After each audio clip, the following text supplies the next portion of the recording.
Today's guest on The Pulse, you may know as Wallace Peoples, formerly incarcerated. You may know as internet superstar Wallo267, but no matter how you know him, he's got an amazing and exciting story, and today he's here to share it with us. Wallace Peoples. Yes. Wallo267. Yes. We appreciate you coming. You're actually the first person to I be appreciate in this being, studio. listen, I appreciate being at the Pulse, man. I'm loving it, man. We've heard about your story. A lot of people have heard your story, but let's start there. What's your story that people may not know, kind of the background that got you to here? Oh, well, my story is, young kid growing up in the inner cities of Philadelphia. Around 9, I got introduced to the street culture. About June 30th of 1990, I wound up getting arrested for armed robbery. The weekend after that, I got arrested again. I was only 11 years old for a couple of days at the time. September 1990, I wound up going to juvenile facility, St. Michael's School for Boys, spent the year there, came home, got arrested again. And I wound up spending 5 years inside of the juvenile system. And then when I was 17, I got arrested for 2 armed robberies and firearm violations. Got sentenced to a total 19 and a half to 52 years. And that was the journey. Growing up. 17. Yeah, I was 17. I got sentenced, certified as an adult. Just not knowing who you are, having identity crisis, wanting to be down. Because, I came from the hood, and in the hood, you got to have things in order to be accepted a lot of times. And I wanted to be cool, It costs to be cool, but I wanted to be it. 17, they gave you 20. Yeah. What's that like? You're 17 years old, think you're on the path, and then life kind of hits you at that point. I'm going to tell you something real. It's like, it's the scariest thing ever. Because you're 17, now you're going to be, you think you're moving like an adult. So now you're going to adult prison, and now it's like, Bill, you're dealing with a different situation now. Now it's, scared. I'm going to a prison with grown men, and you've seen all these visuals growing up of movies about prisons.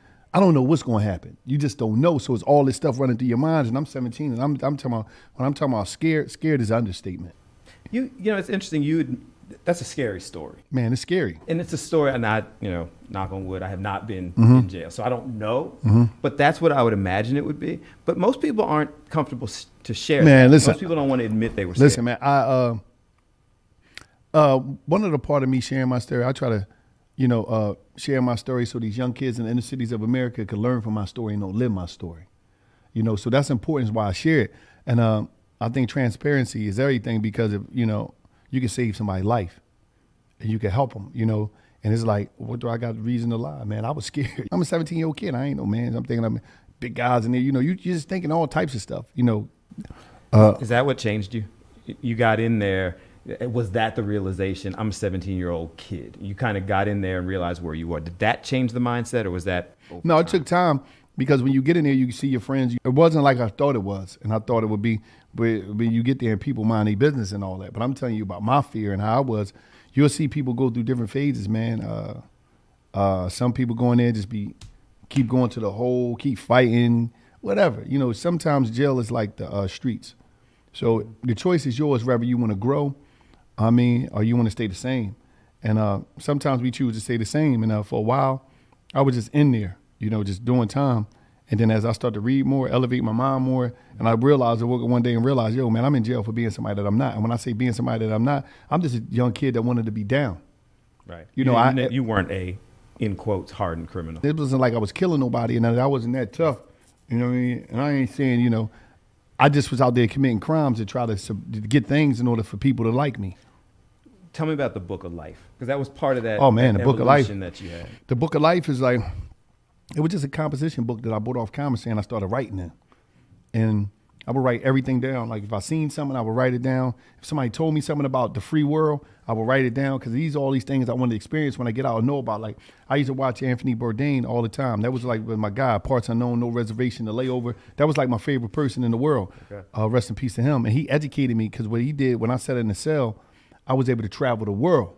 I started understanding marketing more, and understand that most things in this world is just market to us. And the marketing is the remote controls of our lives. But at some point, you grasp this marketing. You understand that you have the capacity and the ability to do that marketing. And then you discover social media. Yeah, when I was in prison, a homeboy of mine, shout out to you, he came into my cell one day. He had an iPod Touch and a wireless hotspot. It was I'll never forget, it was a clear wireless hotspot. and an iPod Touch. I remember I wrote Google down in the book of life because a young kid was telling me about Google in the yard one day. You know, because every time somebody would come to prison, like a younger kid, and they know, like I knew their parents or whatever, like grew up with them, they'd come looking for me. And I was walking in the yard with them because every time somebody would come to prison, I would interrogate them about the free world, about what's out there, what this look like, what they wearing, where they go. Oh yeah, what building is here, what they eating, what's the name of that restaurant, what's that? Like it was a bunch of stuff. I used to just ask a million questions. And he told me about Google and I thought he was lying because he said, yeah, I could type your name in on Google and I could find you. And I'm saying to myself, how you could type my name in on Google? I've been in jail this long. You lying, that's impossible. Because a lot of times when you go to prison, you're stuck in a time that don't exist no more. And that time is your entry point. People don't realize how completely disconnected you are. Google was new to you, buying a flight, like all that stuff. All that stuff he would teach, people would teach me, and I would always ask, anybody to know, they'd say, Dan, he always asking questions, he always talking. I'm always trying to figure it out because I'm always trying to get information because the greatest thing that I learned is that I'm just a baby in this world. And because most of my life on this planet, I've been incarcerated more than I've been free. So by that, 5 years within the juvenile system and 20 years in prison, I'm only 42. So with that, I'm looking at the world like I am Welcome back to The Pulse. Today we're spending some time with social media superstar Wallo267, providing some tips and some inspiration. Let's keep the conversation going. So you did all your time. Yeah. No, I'm still on parole. But you served how long? I served 20. So you served 20. Yeah. Got out. You had already started building the Wallo social media in jail. Yeah. Contraband phone. Contraband phone. Got caught up with that. They came in my cell. I had some phones and all this stuff, and the ceiling. He caught me with that. Shipped me to another prison and all that stuff. And just for doing social media. it wasn't just social media. I was watching porn and all that stuff. I'm just be real though. You know what I mean? I'm in jail all that time. I'm on this thing and I'm like, this is amazing because I never knew that you could travel the world with the palm of your hand. The technology made the world so small. And I used to just be looking at stuff, but like that's why I started Wallo267 on social media. So when you got released, I remember, I don't know if it was an article or something, but I saw that you were out, saw your story. That was when you were still taking the phone and sticking it up to fences. So you got out, you were putting them up on the fence. You started these kind of daily inspirational messages. Every day. Why? Because people needed them. You know, one thing about us humans, a lot of times, we never think about help until we need help. We never think about helping nobody else. We always tell them, I want help.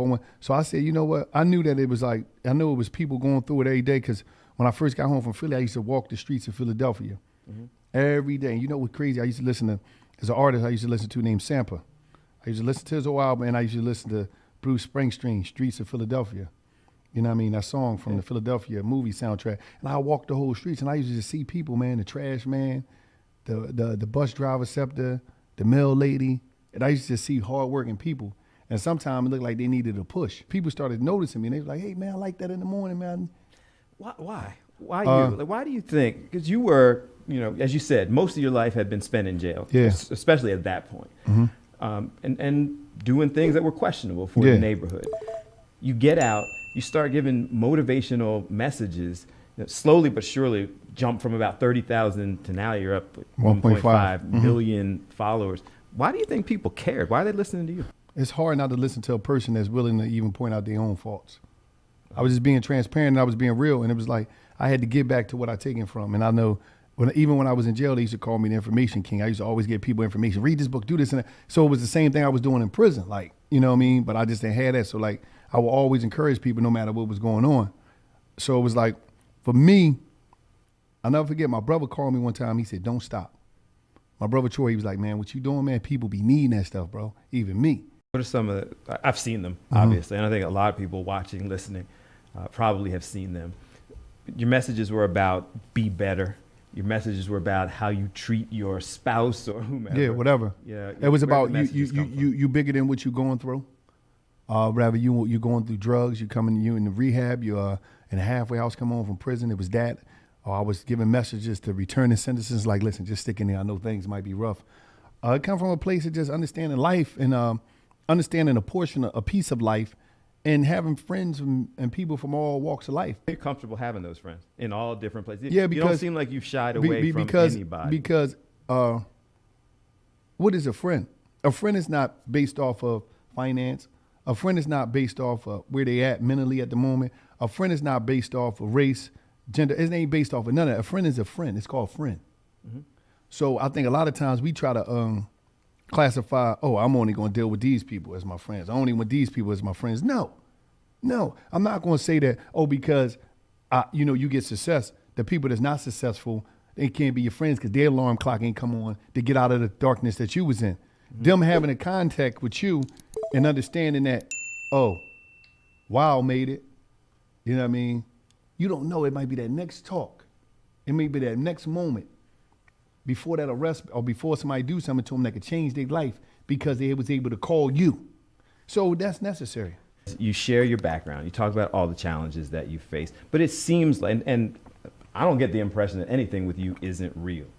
But it seems like that concern for community, that concern for people, the importance of friend, that's what's driving you. I think about a lot of times kids, because the reason I think about the kids is because, like, I understand a lot of their fathers is in jail or dead. Mm-hmm. And the most important thing in our community is the kids and them having an opportunity, them seeing an example. Like, when you look at me, it's like, I'll just be trying to show people from the inner cities of America that anything is possible. Whether you was in drug addiction, whether you was in prison, whatever you may went through, you might have some issues in life, hardships, because life is not easy. Were you this guy when you were committing crime? Yeah, you know what's crazy? When I was committing crime, I still was the respectful person in the neighborhood to the elders. I still was a little Wally.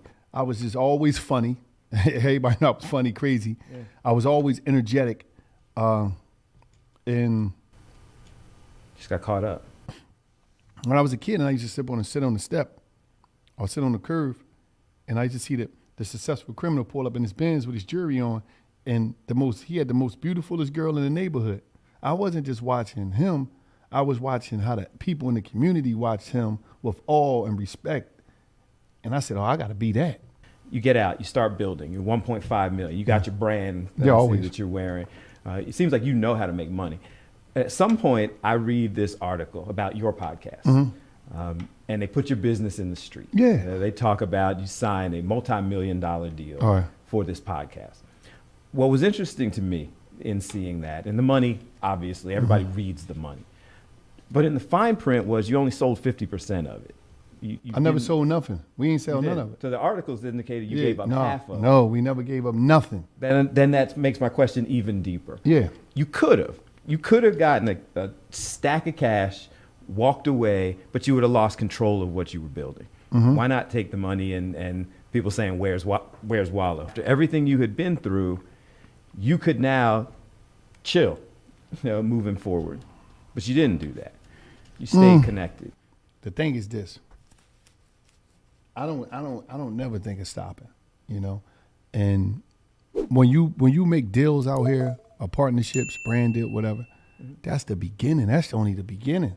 See, a person that think all the hard work up until then, that's just like a person when they get to the league. Now you in the league now. Now you got to go up. You got to really perform. Just keep grinding. Yeah, they just keep grinding. I saw you mentioned earlier when we were talking, you did 20 years, but you're still on probation. Mm-hmm. There's a petition to try to get you off probation. Yeah. Why? Why are you fighting that fight? You just want to be able to fly. Like every time I go anywhere I went to in the world, but I always got to ask. And sometimes that ask could be shut down. Things can happen. So I want to be able to just go. You know what I mean? So you need permission to leave. Yeah, I need permission. But most of the time they're going to give it to me. I'm in a good standings with the Pennsylvania Parole Board. I never had no problem. They don't give me no problems. So it's like, even done a program with them to help people that was on a run get reinstated, where we had hundreds of guys came in, But it's like, I never been off paper since I was 11. So it's just to be able to be physically free, like it's something to me. It's like a dream of mine. If you go look at it at change.org, the mm-hmm. petition to get you off probation, it's one of the most popular petitions out. It's over 200,000 signatures. Yeah. To go. You're not saying, you freely admit that you were in the streets. I done this. I wasn't innocent. Okay, so you weren't innocent. No, I never was innocent. That's why Why should people be on board with this? Why people should be on board because if you believe in change, change is real. So they don't have to be on board if they decide to. Some people might say, I ain't with that. I'm not upset with them. A lot are on board. A lot are on board, but it's like I'm just thankful for them. But it's like it's just something that I want for myself. The reason I bring that up is because you said I'm not innocent. Yeah. I did it. And it's still resonating with 200,000 people plus. Why do you think it was so important to them? It seems like that message must be something that people. You got to understand this. A lot of people in the communities that we come from, families are affected by incarceration. Not too many times do they see their family member come home and do something on another level and be able to help people, inspire people, and do things for people. So so that's probably a part of why they back. Does life change now that people know you're out there? They know about that level of success. It's just cool, man. It's just, hey, wow, what's up, man? Are you crazy? You don't get. So it's just all right. It's not like I still go to Target. You know what I mean? I still go to do videos. You know what I mean? Yeah, that's I don't know why. I like to post up in the aisle. They got good lighting. I just put my phone there and just go crazy. You're gonna remain connected. I'm never going to be disconnected, because in this world, this is what people don't understand. The roots hold up the tree. The soil, that dirt, that stuff that don't look so pretty, that's under that's what holds the tree up. The tree is just a beautiful part of it, but you got to stay connected to the roots. Social media grew, clothing line continues to grow. You've had books. Yeah, I put three of my own books out. The mine of Wallo267 1, 2, and 3. That's on my site, on my website. And that continues to grow. Uh-huh. You said that you can't stop once you're in the league. Mm-hmm. What's next? What do you envision? This year is a lot of big stuff. Our partnership expired with Barstool this year. Mm-hmm. You want to come do a show with me? we got extra mics, we got some right? stuff, yeah. You sit right here. You can change the name. It can be the Pulse with Wallo267. No, but see, I think I'm be more in developing shows. We got a media company we working on to where it's though not just podcasts. I'm talking about TV shows, all that stuff. So I'm focusing more on getting an executive chair, really helping people, amplifying people in the inner cities across America that really got it. There's a lot of people that got it that never get a shot. It's different stuff going on, and I just taking notes right now. I'm getting my list together of people that I'm going to get. So that's what I'm working on. I just curated, me and Gil. We just curated the Roots Picnic podcast stages for 2 days. So it's a lot of stuff coming on. Picture, everybody has mugshot pictures. Did you ever, at this point, where you are right now, doing commercials and doing movies and talking about executive level stuff, and there's not a lot of rooms you can't get in? No. When you look back at that picture, and then you see yourself now, what do you think about when you see that? I never forget when I took that picture. I first got the dollars, and I was shook, and it was like there was a lot of fear going on. I wasn't sure what tomorrow was going to bring, but to be where I'm at now is a blessing. Jail, and I don't want nobody to take this wrong, but jail saved my life, because that's the only place in the world where you got a large amount of time to think. You can't, uninterrupted, so and to figure things out. And what it did for me was it preserved my imagination. I went to prison 17, came out 37. Now, the imagination of a 17-year-old was still in that 37-year-old man, which is the people that was out here in real life, their imagination get beat down when life happened. So when I come out, that 17-year-old that believe everything is possible, 37-year-old believe that now, and still to this day. So that one thing that you wanted when you were locked up, you got the freedom. That and the phone. We're still a new show. Yeah. And as we're talking to different people and trying to set up interviews and what have you, there's limits of things that people don't want to talk about. You said, when can we do it? There's no fear. Because at the end of the day, the story of me is I'm just a human being. Human beings make mistakes. Human beings do dumb stuff, even when you know better. And people need to see that sometime, Mm-hmm. Just to get a reminder that it's cool to mess up. All right, you mess up, so what? It's cool. But at the end of the day, you just got to be able to get back up again. We fall down, but we get up. Yeah. But we get up. You know what I mean? So it's like, at the end of the day, that's life, man. And you got to deal with it head on. Thank you so